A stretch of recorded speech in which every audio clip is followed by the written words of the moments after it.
how long have you lived in Berlin, and did you move to Berlin from abroad? If you would like to tell us about your journey.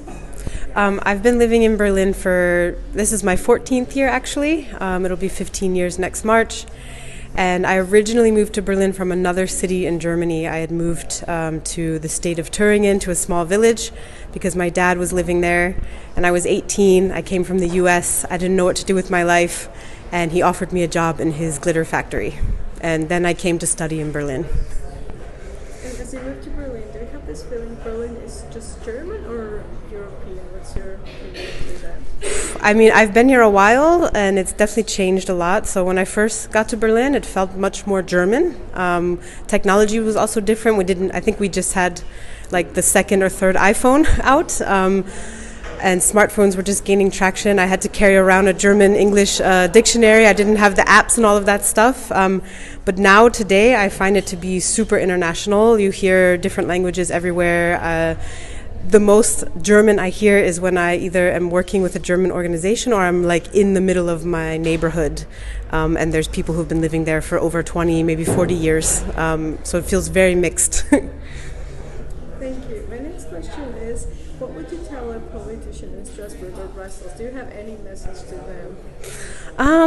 It's a good question. I would tell them, I would ask them to focus more on bringing people together more in local areas and coming together more like one big family or a village in a way, instead of trying to, make all these impacts in terms of diversity and inclusion. Like, we already are diverse, so let's just embrace that and maybe offer more things around conflict resolution or more resources for our mental health and understanding, how to be a little bit more emotionally mature so that we can all be with each other and enjoy and receive each other as we are. Thank you. Very interesting perspective. Do you know in your district, I don't know where you live, but do you know in your district that there are young people have this opportunity to get actively involved in politics?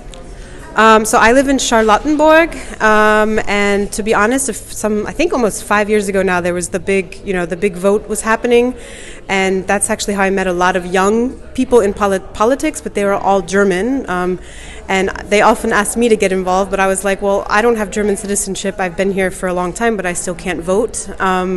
So my main impression is that yes, you can get involved, and I took part in a few protests, but it was more to be in solidarity because I know I can't vote, and I try to make my impact by just living my values every day and doing what I can without being able to vote.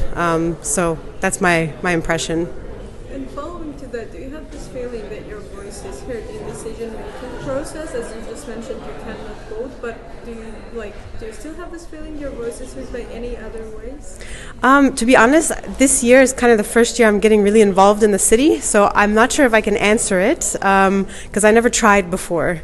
But I would say that for sure I sit in a lot of rooms with a lot of German natives, right now social workers. Before that I worked in finance, so also with a lot of auditors and people who are kind of like in these financial positions that review big companies. If I'm looking at all international people or immigrants, I would say no, the voice is not heard, it's not really understood, and often we're kind of, I'm American, so I have a lot of privilege, but a lot of people from other countries, they're kind of looked down upon or kind of looked at as though they're helpless or need help, when actually they could probably bring a lot more for us here in terms of their perspectives and what they've learned in their life, to be additionally heard. And I feel that it's very underrepresented and not heard.